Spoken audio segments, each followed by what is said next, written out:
অগ্রহায়ণ মাসের যে কোনো শনিবারের সন্ধেবেলা গোপনে পুড়িয়ে দিন এই একটি জিনিস। মা লক্ষ্মীর আশীর্বাদে আপনার জীবনের সমস্ত বাধা বিপত্তি দূর হয়ে আর্থিক সমৃদ্ধি ঘটবে এবং আপনার বাড়ির বাস্তু দোষও দূর হবে। রাধে রাধে বন্ধুরা, আপনাদের সকলকে নতুন আরেকটি ভিডিওতে আরও একবার অনেক স্বাগত।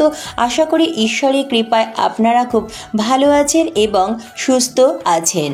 বন্ধুরা, চলছে অগ্রহায়ণ মাস। মা লক্ষ্মীর অত্যন্ত প্রিয় এই অগ্রহায়ণ মাস, তাই এই অগ্রহায়ণ মাসকে লক্ষ্মী মাসও বলা হয়। আবার এই অগ্রহায়ণ মাস ভগবান শ্রীকৃষ্ণেরও অত্যন্ত প্রিয়। ভগবান শ্রীকৃষ্ণ স্বয়ং নিজেই বলেছেন, মাসের মধ্যে আমি মার্গশীর্ষ। অগ্রহায়ণ মাসের অপর আরেকটি নাম মার্গশীর্ষ। তাই প্রত্যেক হিন্দু গৃহস্থ বাড়িতে পবিত্র এই অগ্রহায়ণ মাসে মা লক্ষ্মী ও ভগবান নারায়ণের বিশেষ কৃপা লাভ পেতে পূজা আরাধনা করা হয়ে থাকে।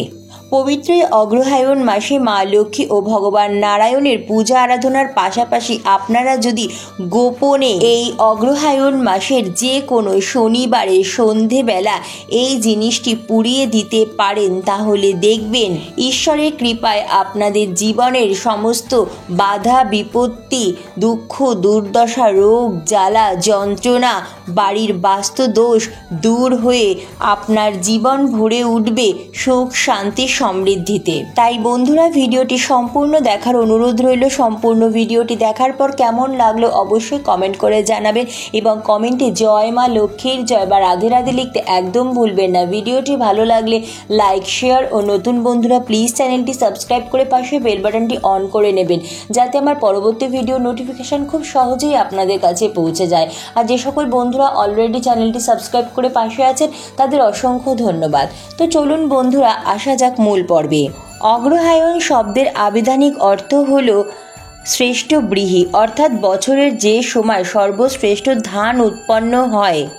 অতীতে এই অগ্রহায়ণ মাসে সর্বাধিক ধান উৎপন্ন হতো বলে বছরের সর্বপ্রথম মাস হিসাবে গণ্য করা হতো এই অগ্রহায়ণ মাস। এই অগ্রহায়ণ মাসে প্রত্যেক হিন্দু গৃহস্থ বাড়িতে মা লক্ষ্মীর পূজা আরাধনার পাশাপাশি নবান্ন উৎসবও পালন করা হয়। বন্ধুরা, আজকের এই ভিডিওটিতে আমি আপনাদের সাথে বিস্তারিত আলোচনা করব পবিত্র এই অগ্রহায়ণ মাসের যে কোনো শনিবার বা মঙ্গলবার আপনারা সন্ধেবেলা গোপনে যদি এই বিশেষ উপায়টি অবলম্বন করতে পারেন, তাহলে আপনাদের জীবনের সমস্ত বাধা বিপত্তি দূর হবে এবং মা লক্ষ্মীর কৃপায় আপনাদের জীবনে প্রচুর অর্থ প্রাপ্তির যোগ সৃষ্টি হবে। আর তার পাশাপাশি আপনার বাড়ির বাস্তু দোষও দূর হবে।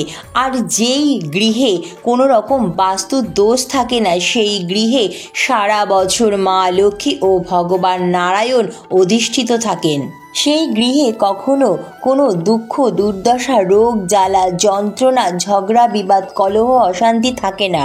বন্ধুরা, আপনারা হয়তো জীবনে প্রচুর পরিশ্রম করছেন কিন্তু সেভাবে পরিশ্রমের ফল পাচ্ছেন না। আপনারা হয়তো প্রচুর অর্থ উপার্জন করছেন কিন্তু সেই অর্থ আপনারা কোনো প্রকারেই রাখতে পারছেন না। যে কোনোভাবেই হোক অর্থের অপচয় হয়ে চলেছে, সেটা চিকিৎসার পিছনেই হোক বা যে কোনো কারণেই হোক। এছাড়াও হয়তো আপনি ঋণের দায়ে জর্জরিত হয়ে রয়েছেন। তাহলে বন্ধুরা, আপনাকে বুঝতে হবে যে আপনার গৃহে প্রচুর পরিমাণে নেগেটিভ এনার্জির প্রভাব রয়েছে, অর্থাৎ আপনার গৃহে বাস্তু দোষ রয়েছে। তাই বন্ধুরা, আপনার গৃহের এই বাস্তু দোষটি কিন্তু অবিলম্বে দূর করা প্রয়োজন। তাই বন্ধুরা, পবিত্র এই অগ্রহায়ণ মাসের যে কোনো শনি মঙ্গলবার আপনারা যদি এই বিশেষ উপায়টি অবলম্বন করতে পারেন, তাহলে আপনাদের জীবনে যে অর্থ আগমনের পথে যে বাধা সৃষ্টি হয়েছে, সেই বাধা খুব সহজেই কেটে যাবে। কিভাবে আপনারা এই উপায় বিধিটি পালন করবেন এবং কি কি সতর্কতা অবলম্বন করবেন, সমস্ত কিছুই আমি আজকের এই ভিডিওটিতে বিস্তারিত আলোচনা করব। বন্ধুরা, আপনারা এই বিশেষ উপায়টি অগ্রহায়ণ মাসের যে কোনো শনিবার বা মঙ্গলবার সন্ধেবেলা অবশ্যই করতে পারেন। চলুন বন্ধুরা, এবার জেনে নেওয়া যাক এই বিশেষ উপায়টি অবলম্বন করার জন্য আমাদের কি কি জিনিস লাগছে। সবার প্রথম লাগছে তেজপাতা। হ্যাঁ বন্ধুরা, এই তেজপাতা আমাদের সকলের রান্নাঘরে আমরা খুব সহজেই পেয়ে যাই। আর এই তেজপাতার অনেক গুণ রয়েছে, আর এই তেজপাতার গুণ যে শুধুমাত্র রান্নাঘরের মধ্যে সীমাবদ্ধ তা কিন্তু নয়। প্রাচীন কাল থেকে বহু ভেষজ গুণে সমৃদ্ধ এই তেজপাতা। প্রাচীন ভারতীয় অ্যারোমা থেরাপি অনুসারে এই তেজপাতার সুগন্ধ শরীর, মন ও বাড়ির পরিবেশকে শুদ্ধ করে। বাড়ির বাস্তুতে এক ইতিবাচক শক্তির প্রভাব সৃষ্টি করে। বাস্তুশাস্ত্র অনুযায়ী তেজপাতার ধোঁয়া আমাদের ঘরের সমস্ত নেগেটিভ এনার্জি দূর করে ঘরের পরিবেশকে শুদ্ধ ও পবিত্র করে তোলে এবং আমাদের ঘরে এক পজিটিভ এনার্জির বৃদ্ধি করে। এই বিশেষ উপায়টি করার জন্য আমাদের লাগবে 7টি নিখুঁত তেজপাতা, তার সাথে লাগবে 5টি নিখুঁত ফুলযুক্ত লবঙ্গ। হিন্দু শাস্ত্র মতে নানা রকম পুজো পাঠ ও উপায় বিধি বা টোটকা অবলম্বনের ক্ষেত্রে লবঙ্গের ব্যবহার করা হয়ে থাকে। বাস্তুশাস্ত্র অনুযায়ী পরিবারের সুখ সমৃদ্ধি ও বাড়ির বাস্তু দোষ দূর করার ক্ষেত্রে লবঙ্গের অধিক ব্যবহারের কথা বলা হয়েছে। তাই বন্ধুরা, এই বিশেষ উপায়টি অবলম্বন করার জন্য আমাদের 7টি নিখুঁত তেজপাতা এবং 5টি নিখুঁত ফুলযুক্ত লবঙ্গ জোগাড় করে নিতে হবে। আর নিতে হবে 1 টুকরো বা 3 টুকরো কর্পূর। বন্ধুরা, আমরা আমাদের বাড়ির রান্নাঘরে খুব সহজে তেজপাতা এবং লবঙ্গ পেয়ে যাব, কিন্তু আপনারা যখন এই অগ্রহায়ণ মাসের শনিবার বা মঙ্গলবার বিশেষ উপায়টি অবলম্বন করবেন, তখন বন্ধুরা আমি বলবো অবশ্যই আপনারা নতুন বাজার থেকে কিনে নিয়ে আসুন তেজপাতা এবং লবঙ্গ। বন্ধুরা, আপনারা রান্নাঘর থেকে যদি নেন তো সেটা একটু ছোঁয়াছানির ব্যাপার আছে। তো আপনারা যখন এই বিশেষ উপায়টি পবিত্র এই অগ্রহায়ণ মাসে শনিবার বা মঙ্গলবার অবলম্বন করবেন, তো নতুন নিয়ে এসেই করা ভালো, এতে আপনারা অধিক ভালো ফল পাবেন। বন্ধুরা, পবিত্র এই অগ্রহায়ণ মাসে আপনারা খুব সকাল সকাল পারলে ব্রহ্ম মুহূর্তে শয্যা ত্যাগ করবেন এবং ঘুম থেকে উঠেই বাসি বিছানায় বসে হাত জোড় করে মা লক্ষ্মী ও ভগবান নারায়ণকে মনে মনে স্মরণ করে প্রণাম জানিয়ে দিনটি শুরু করবেন। এরপর আপনারা বাড়ি ঘর সুন্দর করে পরিষ্কার পরিচ্ছন্ন করে মুছে নেবেন এবং বাড়ির সদর দরজাও পরিষ্কার পরিচ্ছন্ন করে 1 ঘটি জল ঢেলে দেবেন। শুধুমাত্র অগ্রহায়ণ মাসেই নয়, সারা বছরই আপনারা খুব সকাল সকাল ঘুম থেকে ওঠার চেষ্টা করবেন এবং ঘুম থেকে উঠে বাসি বিছানায় ঈশ্বরের নাম স্মরণ করে ঈশ্বরকে প্রণাম জানিয়ে দিনটি শুরু করবেন। এরপর বাড়ি ঘরদোর সুন্দর করে পরিষ্কার পরিচ্ছন্ন করে প্রাতঃ স্নান সেরে নেবেন। বন্ধুরা, পবিত্র এই অগ্রহায়ণ মাসে গঙ্গা স্নানের অত্যন্ত মাহাত্ম্য রয়েছে। আপনারা চাইলে পবিত্র এই অগ্রহায়ণ মাসে শনিবার বা মঙ্গলবার গঙ্গা স্নান করতে পারেন। আর যদি সম্ভব না হয় তা আপনারা এই অগ্রহায়ণ মাসে শনিবার বা মঙ্গলবার স্নানের জলে সামান্য কর্পূর ও কালো তিল মিশিয়ে স্নান করুন এবং স্নানের পর শুদ্ধ বস্ত্র পরিধান করে নিজ মস্তকে ও পুরো বাড়িতে ভালো করে গঙ্গা জল ছিটিয়ে নেবেন।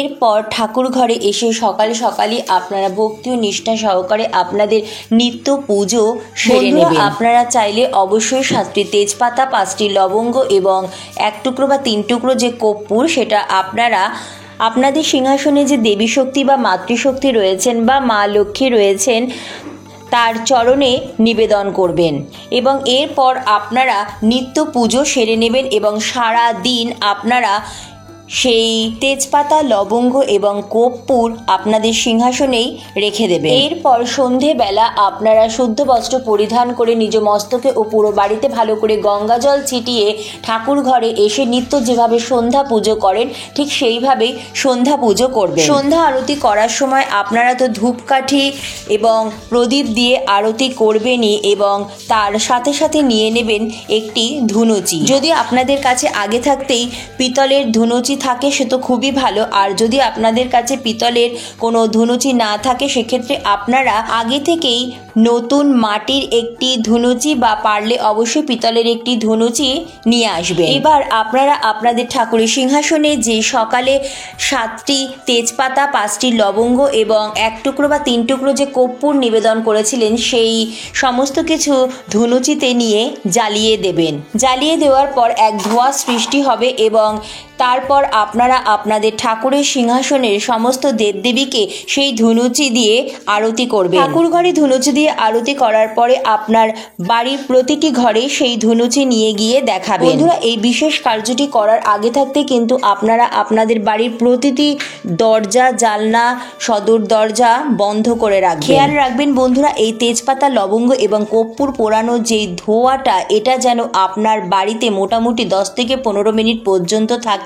এরপর আপনারা আপনাদের বাড়ির সদর দরজা সর্বপ্রথম খুলবেন। এরপর আস্তে আস্তে আপনারা আপনাদের বাড়ির জানলাগুলো খুলে দেবেন। বন্ধুরা, তেজপাতা, লবঙ্গ এবং কর্পূর পোড়ানো মিশ্রিত যে ধোঁয়া সৃষ্টি হয় সেই ধোঁয়াটা আমাদের বাড়ির বাস্তুর জন্য অত্যন্ত ভালো। আপনার বাড়িতে যদি প্রচুর পরিমাণে বাস্তু দোষ থাকে তাহলে সেটা খুব ভালোভাবেই দূর করতে সাহায্য করবে এই ধোঁয়া। বন্ধুরা, আপনাদের বাড়িতে যদি বাস্তু দোষ থাকে, অর্থাৎ আপনাদের বাড়িতে যদি প্রচুর পরিমাণে নেগেটিভ এনার্জিতে পরিপূর্ণ থাকে, তা আপনারা বুঝবেন কি করে? আপনি প্রচুর পরিমাণে সারা দিন রাত অক্লান্ত পরিশ্রম করছেন, কিন্তু আপনি আপনার আশা স্বরূপ ফল পাচ্ছেন না, আপনার জীবনে কোনো রকম উন্নতি হচ্ছে না, কোনো সফলতা আপনি অর্জন করতে পারছেন না এবং বাড়িতে কোনো শুভ অনুষ্ঠান বা পুজো পাঠ করতে চাইছেন কিন্তু সেখানে বাধা সৃষ্টি হচ্ছে। পরিবারের সদস্যের মধ্যে মনোমালিন্য, রোগ জ্বালা, যন্ত্রণা আপনার পিছু ছাড়ছে না, তাহলে বুঝবেন বন্ধুরা আপনার বাস্তু নেগেটিভ এনার্জিতে প্রভাবিত। তাহলে বন্ধুরা আপনারা এই উপায় বিধিটি অবশ্যই পরপর 3টি শনিবার বা 3টি মঙ্গলবার অবলম্বন করুন, ভালো ফল পাবেন। তবে বন্ধুরা, এই বিশেষ উপায়টি অবলম্বন করার ক্ষেত্রে কিছু কিছু সতর্কতা কিন্তু অবশ্যই অবলম্বন করতে হবে। রান্নাঘরে আমরা খুব সহজেই তেজপাতা এবং লবঙ্গ পেয়ে যাব, কিন্তু বন্ধুরা আমি আগেও যেরকম বললাম, আপনারা যখন এই বিশেষ উপায়টি পবিত্র এই অগ্রহায়ণ মাসে শনিবার বা মঙ্গলবার অবলম্বন করবেন, আপনারা চেষ্টা করবেন বাজার থেকে নতুন কিনে নিয়ে এসে তারপরে এই উপায় বিধিটি পালন করা। কারণ রান্নাঘরে রয়েছে কোনো না কোনো কারণে বা কোনো সময় এঁঠোর বা কিছুর ছোঁয়া অবশ্যই লেগে যেতে পারে। এই বিশেষ উপায়টি অবলম্বন করার জন্য এই জিনিসগুলির শুদ্ধতা সবার আগে খুব প্রয়োজন। কোনো উপায় বিধি বা টোটকা অবলম্বন করবেন তখন সেই জিনিসগুলির শুদ্ধতা, আপনার মনের শুদ্ধতা এবং আপনার শারীরিক শুদ্ধতা যেন থাকে সেদিকে লক্ষ্য রাখবেন। এই 3টি জিনিসই কিন্তু একটি উপায় বিধি সঠিকভাবে পালন করার জন্য খুব এই সময় কিন্তু আপনার বাড়ির পরিবেশও কিন্তু পরিষ্কার পরিচ্ছন্ন রাখবেন। বিশেষ করে রান্নাঘর দেখবেন যেন কোনো রকম অগোছানো অবস্থায় না থাকে, আর কোনো রকম রান্নাঘরে যেন এঁঠো বাসনপত্র না থাকে, বাড়ির কোথাও যেন নোংরা আবর্জনা জমা না হয়ে থাকে, এটি খেয়াল রাখবেন। আর যে কোনো উপায় বিধি